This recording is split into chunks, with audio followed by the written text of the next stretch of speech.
इस वीडियो में हम लोग बात करेंगे रीनल स्टोन्स के बारे में। तो बेली में कुछ इंट्रोडक्शन लिखा है यूरोलिथियासिस के बारे में। Urolithiasis is as old as mankind, मतलब जब से मैनकाइंड है तब से यूरोलिथियासिस है।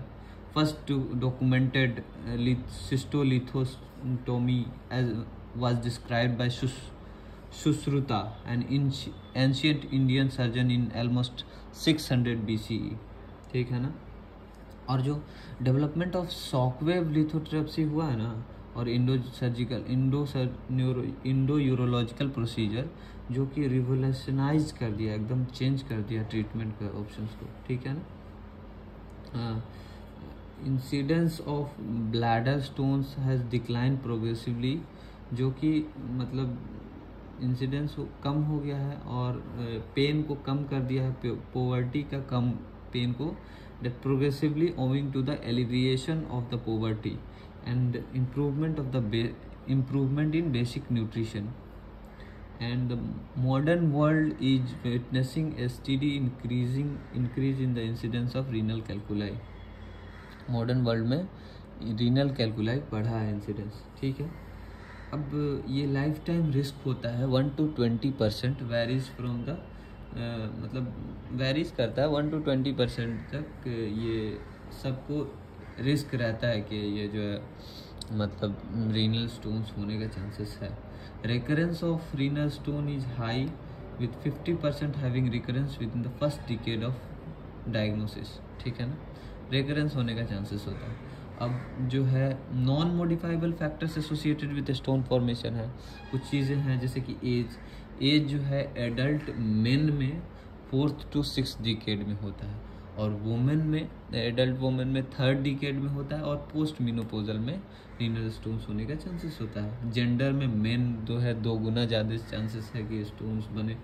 इथेनिक ग्रुप में जो इथेनिक ग्रुप ऐसा जहाँ ट्रॉपिकल या डिज़र्ट एरिया में रहने वाला, हॉट एंड एरिड रीजन में रहने वाले लोगों को स्टोन्स होने का चांसेस ज़्यादा होता है एज कम्पेयर टू द ठंडे इलाके में रहने वाले लोगों।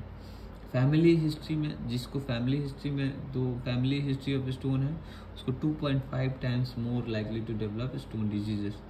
और hereditary forms of stone disease like cystinuria, जो कि ऑटोसोमल रिसेसिव डिसऑर्डर है, उसमें भी type 1 renal tubular acidosis and primary hyperoxaluria. ठीक है, ये सब थोड़ा बहुत इंट्रोडक्शन के बारे में। और modifiable factors such as environmental factors में जो है इन्वायरमेंटल फैक्टर्स तो अभी बोला कि मैंने कि hot and arid such as desert and tropical areas में जो रहने वाले लोग हैं उनको हायर इंसिडेंस है रीनल स्टोन्स होने। और जो है जहाँ पे इंक्रीज पर्स्पिरेटरी फ्लूइड लॉस होता है। ठीक है। और ड्रग्स जो कि जैसे कि कोर्टिकोस्टेरॉइड्स, कीमोथेरेपेटिक एजेंट्स, ठीक है, इन सब का यूज़ करने वालों को ज़्यादा चांसेस रहता है रीनल स्टोन्स होने का। तो देखो इसमें रीनल स्टोन्स होने के कंसंट्रेशन प्रोडक्ट होता है। क्या होता है concentration product? Amount of solute in a solution, और saturation product maximum amount of solute in the solution. और नेक्स्ट थर्ड है formation product, maximum amount of solute in a solution after taking into account stone inhibiting factors. इसे कहने का मतलब क्या है कि जो फॉर्मेशन प्रोडक्ट्स है ना, वो अगर कंसंट्रेशन प्रोडक्ट अगर फॉर्मेशन प्रोडक्ट से ज़्यादा होगा, अगर कंसंट्रेशन प्रोडक्ट्स का क्या मतलब है कि जो कि अमाउंट ऑफ सोल्यूट जो है ना, एक तो कंसंट्रेशन प्रोडक्ट है और दूसरा है फॉर्मेशन प्रोडक्ट्स। अब कंसंट्रेशन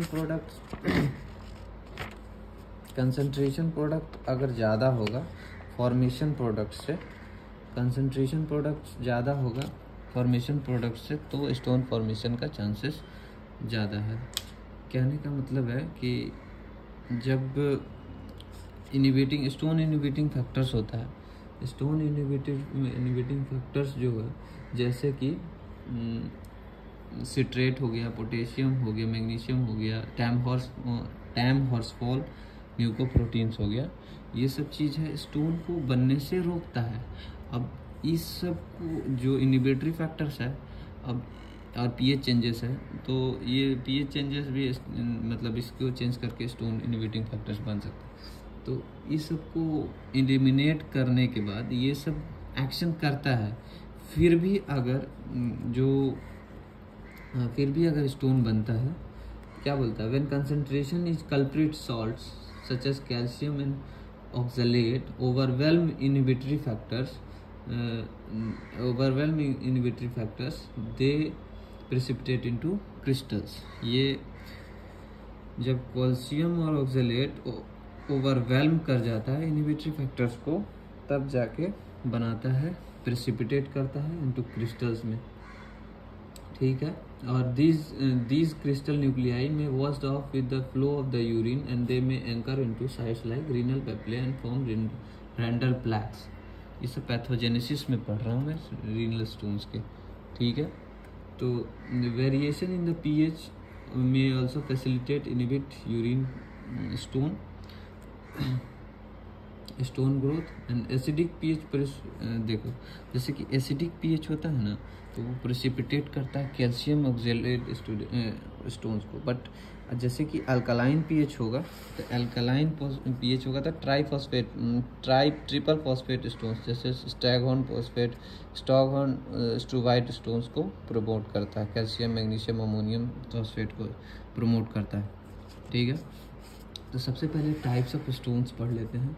तो सबसे पहले टाइप्स ऑफ स्टोन्स में सबसे पहला आ गया कि calcium stones. Calcium oxalate stones most common renal stones है, constitute about 60 to 80% of all stones, formed in acidic urine, crystals of monohydrate stones, dumbbell shaped very hard stones होता है, ठीक है। crystals of dihydrate stones are envelope shaped, known as mulberry stones due to speculated margins, early pain and hematuria symptoms होता है। Radio APEC stones होता है, देखो जैसे कि ये डम्बल शेप्ड स्टोन्स होता है, मोनोहाइड्रेट कैल्शियम ऑक्सलेट का क्रिस्टल्स जो है मोनोहाइड्रेट होता है, डम्बल शेप्ड स्टोन्स होता है।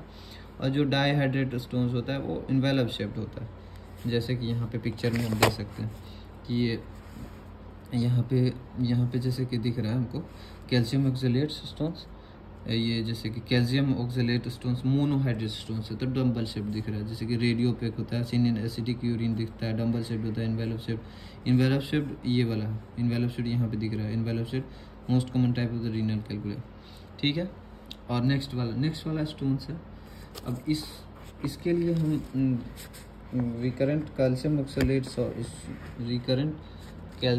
ऑक्सलेट स्टोन्स को डाइटरी, जिसको रिकरेंट कैल्शियम ऑक्सलेट हो रहा है, तो उसको हम डाइटरी एडवाइस देंगे। क्या देंगे? To prevent further episodes, decrease fat content कह देंगे कि डिक्रीज फैट लो, और increase calcium intake in the diet. क्या होगा? तो इंक्रीज कैल्शियम से कैसे जो है स्टोन फॉर्मेशन कम होगा, तो कहने का मतलब है मोर ऑक्सलेट अगर गट में ले जाएगा, more amount of oxalates are chelated in the gut. Calcium oxalate के साथ मिलकर के चिलेशन करता है, एक साथ प्रेसिपिटेट करता है, और कैल्शियम अलग एब्जॉर्ब होता है और ऑक्सलेट अलग एब्जॉर्ब होता है। जब ज़्यादा कैल्शियम गट में आएगा तो ऑक्सलेट को ज़्यादा पकड़ के रखेगा, और पकड़ के रखेगा तो वो इंटेस्टाइन फीकल के रूट के थ्रू निकल जाएगा, ठीक है ना। तो large doses of pyridoxine, vitamin B6 देंगे। Cholestyramine binds oxalate in the gut and reduces incidence of calcium oxalate stones. समझ में आ गया? ठीक है। नेक्स्ट है ये ट्रिपल फॉस्फेट स्टोन्स। इसके बारे में पूछा गया है पहले भी कि ये इन्फेक्शन स्टोन्स होता है, जैसे ये यूनिवर्सिटी में AKU में पूछा गया क्वेश्चन है। Also known as staghorn stones, struvite stones. Calcium magnesium ammonium phosphate होता है और फॉर्म्ड इन अल्कलाइन यूरिन। ये याद चीज़ रखने का चीज़ है, अल्कलाइन यूरिन में बनता है, usually infected with proteases, urease forming enzymes. जो भी ऑर्गेनिज्म है यूरिएज फॉर्मिंग, जैसे कि प्रोटीएज हो गया, क्लेब्सेला भी हो सकता है, क्लेब्सेला, सिरेसिया, एंटेरोबैक्टर, ये सब भी होता है यूरिएज प्रोड्यूसिंग एंजाइम, जो कि ये अल्कलाइन पीएच में बनाता है कैल्शियम मैग्नीशियम अमोनियम का फॉस्फेट। ये स्टोन होता है स्टैगहॉर्न स्टोन, स्ट्रूवाइट स्टोन बोलते हैं इसको, ठीक है। इसके क्रिस्टल्स और कॉफिन लिड स्टोन्स होता है, कॉफिन लिड स्टोन्स होता है क्रिस्टल्स इसका। देखो जैसे कि यहाँ पे आपको स्टैगहॉर्न कॉफिन लिड अपीयरेंस इसका होता है, दिख रहा है जैसे कि यहाँ दिख रहा है coffin lid staghorn opaque seen in alkaline urine rectangular coffin lid appearances and associated urea splitting organism.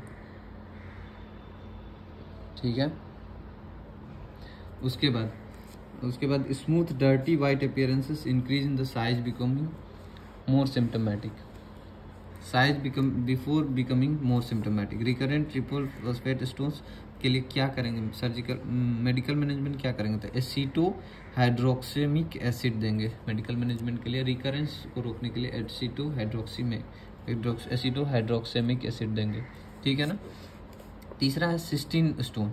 Cysteine stone क्या होता है, सिस्टीन यूरिया में होता है जो कि ऑटोसोमल रिसेसिव हेरिडिटरी डिसऑर्डर है।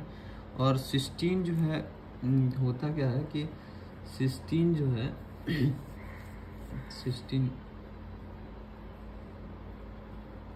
सिस्टीन जो है ऑटोसोमल सिस्टीन यूरिया जो है ऑटोसोमल रिसेसिव इनहेरिटेड डिजीज है that cause decrease resorption of cystine from the intestine proximal PCT of kidney. ठीक है ना।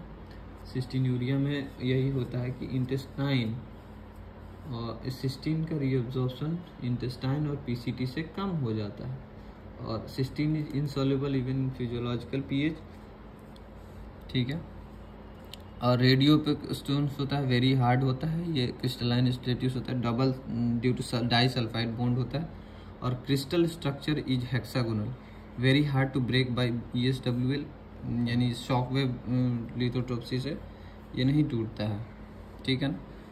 और सिस्टीन यूरिया में मिलता है। और recurrent stones are manage by D penicillium insulating agents हैं जिससे ये मैनेज किया जाता है। अदर स्टोन्स भी हैं, एक यूरिक एसिड स्टोन्स है जो कि यूरिक एसिड स्टोन्स भी काफ़ी इम्पोर्टेंट है। इसके बारे में डिस्कस करने के लिए मोस्ट कॉमन रेडियोल्यूसेंट स्टोन्स है। Crystals appear like glass shard की तरह दिखता है ऐसे और फॉर्म्ड इन एसिडिक और non infected urine seen in condition the tumour lysis syndrome got. Recurrent uric acid stones medically manage by जिसको गॉट होता है ना तो उसको ज़्यादा जो है एलोपिरानॉल दे करके रिकरेंट यूरिक एसिड स्टोन्स को मैनेज किया जा सकता है कि मतलब उसको रिकरेंस से कम किया जा सकता है। Rare types of stone xanthine stones brick red in colour triamterene stones indinavir stones जैसे कि एंटी रेट्रोवायरल एजेंट है एंटीनावीर। और इंडिनावीर प्रोफाइलेक्सिस के लिए यूज़ किया जाता है। HIV एक्सपोजर हो जाता है किसी को तो इसके यूजेस के दौरान जो है स्टोन्स डेवलप होता है तो इसको बोलते हैं। All these stones are radiolucent. अब देखो क्लिनिकल प्रेजेंटेशंस जो है ना तो क्लिनिकल प्रेजेंटेशंस जो है इससे बढ़िया जो है हम सबसे बढ़िया इससे करेंगे क्लिनिकल प्रेजेंटेशन। और मैनेजमेंट जो है ना बेली से डायरेक्टली करेंगे क्योंकि इसमें उतना बढ़िया से नहीं दिया। ठीक है। तो क्लिनिकल प्रेजेंटेशन के लिए हम बेली निकालेंगे। क्लिनिकल प्रेजेंटेशन तो इंसिडेंटली डिटेक्टेड होता है asymptomatic stones increasingly diagnose because of the wide spread of use of imaging. जैसे कि इमेजिंग आजकल ज़्यादा हो रहा है तो उसके वजह से ये जो है स्टोन्स जो है आजकल ज़्यादा डिटेक्टेड हो रहा है। ठीक है ना। और द प्रेजेंटिंग सिम्टम्स डिपेंड करता है कहाँ, location of the stone, size and type of the stone, underlying infections and complication related to the stone disease. Next है hematuria may be gross or microscopic, especially hematuria हो सकता है। और उसके बाद ureteric colic is acute abdominal pain caused by hyperperistalsis of the uterine musculature against the obstructing stone। ठीक है ना। अब ये मैनिफेस्ट कैसे करता है तो sudden excruciating pain in the flank that can radiate to the groin, sacrum, scrotum or labia. Lower ureteric stones close to the or lodged to the uretropelvic junction can cause symptoms of the urgency and frequency। ठीक है ना। Frequency of urgency मिक्चुरेशंस का frequency बढ़ जाएगा और urgency ज़्यादा हो जाएगा। और malaise weight loss can occur in the long standing infection such और स्टोन्स और मैनिफेस्टेशंस ऑफ रीनल फेलियर। मतलब मेलेज और वेट लॉस होगा कब, जब long standing infections of stones होगा और मैनिफेस्टेशंस ऑफ रीनल फेलियर होगा तब मेलेज एंड वेट लॉस होगा।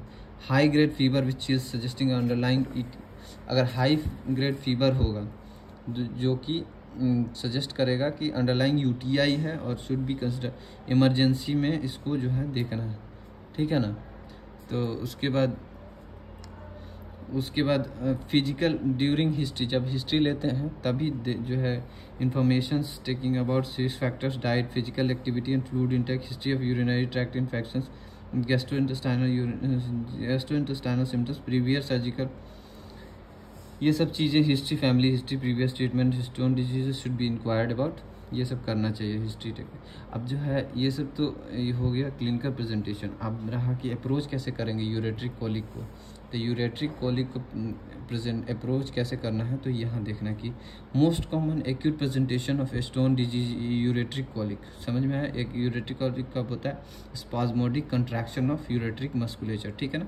तो 3 to 5 mm का अगर कैलकुलाई होगा तो यूरेट्रिक कोलिक के लिए रिस्पॉन्सिबल होता है। यूरेट्रोपेल्विक जंक्शंस पे अगर लॉज कर जाएगा तो एनसेट्स देने से जनरली पैरासीटामोल इफेक्टिव होता है। Anti spasmodic medications not necessary to alleviate pain, ठीक है। मतलब एंटी स्पाज्मोडिक मेडिकेशंस का ज़रूरत नहीं होता।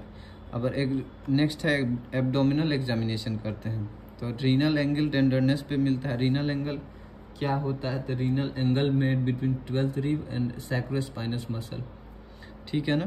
तो ये रीनल एंगल पे टेंडरनेस होता है, ठीक है। नेक्स्ट यहाँ से हमने देख लिया और नेक्स्ट हमने यहाँ से देखना है फिर से।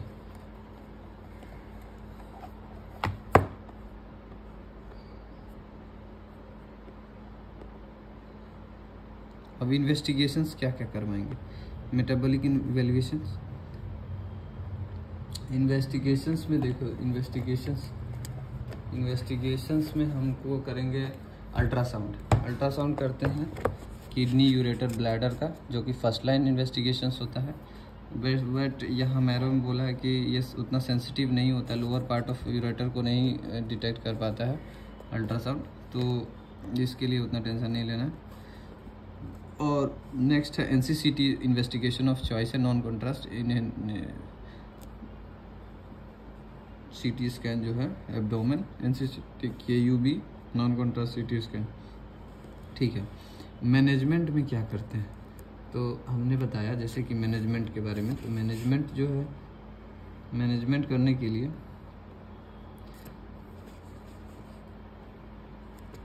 मैनेजमेंट कैसे करेंगे, तो मैनेजमेंट के लिए हम सबसे पहले non surgical management of stones देखेंगे।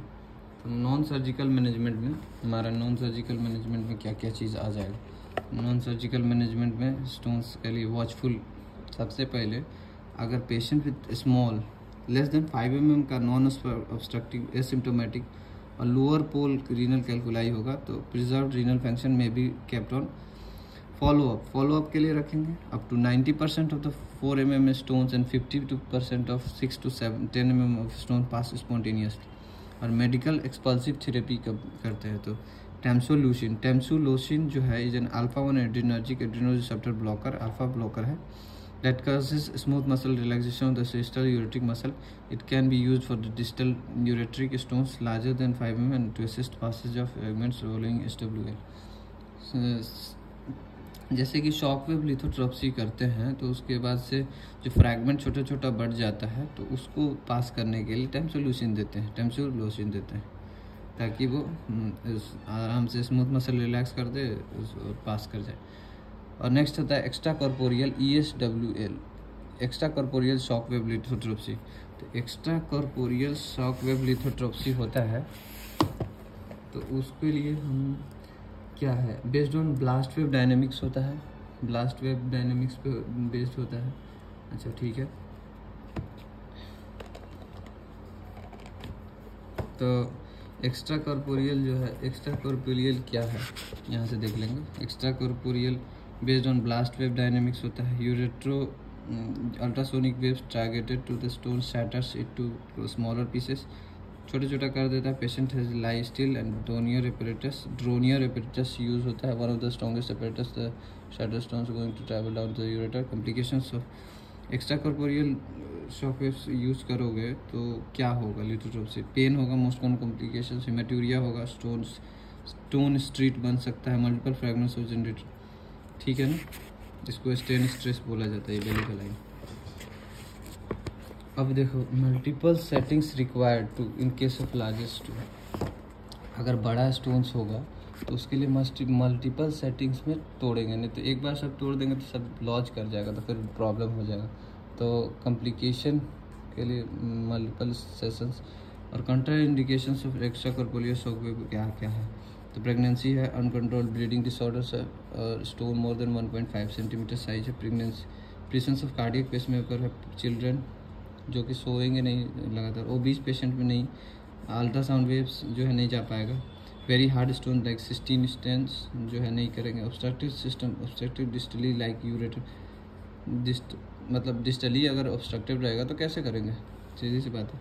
Anti gravity direction to remove, lower pole में रहेगा तो भी नहीं कर पाएंगे, लोअर कैलिक्स स्टोन में रहेगा तो, क्योंकि एंटी ग्रेविटी मूव नहीं करेगा फिर से।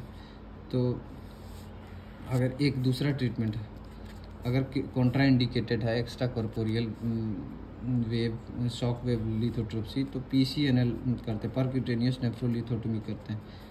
अंडर इमेज गाइडेंस क्या करते हैं? गाइड वायर इंसर्ट करते हैं, नेफ्रोस्कोप लगाते हैं, inserted stone shattered parenchyma is punctured, ठीक है। क्या करते हैं? स्किन के थ्रू पंक्चर करके, स्किन के थ्रू किडनी में पंक्चर करके इसको निकालते हैं। ब्रूजिंग कॉम्प्लिकेशंस क्या है PCNL का? तो ब्रूजिंग होता है, हिमेटूरिया होता है, क्लोनिक इंजुरी होता है, हो सकता है प्लूरल इंजुरी, न्यूमोथोरैक्स हो सकता है, परमिशन स्प्लिनिंग इंजुरी हो सकता है। Preferred in an obstructive system, dilated calyces make it easier to the puncture the area. एक तीसरा ट्रीटमेंट है कि URS, ureteroscopic removal of the stone कर सकते हैं, removal of the stone from ureter से कर सकते हैं। RIRS, retrograde intrarenal surgery, removal of the stone from the kidney कर सकते हैं। Dormia basket use in the retrieve the stones. समझ में आया? ये ठीक है, नाम याद रखना है बस। और यूरेट्रिक स्टोन, ठीक है, इतना कर लेंगे अगर तो बहुत है। धन्यवाद।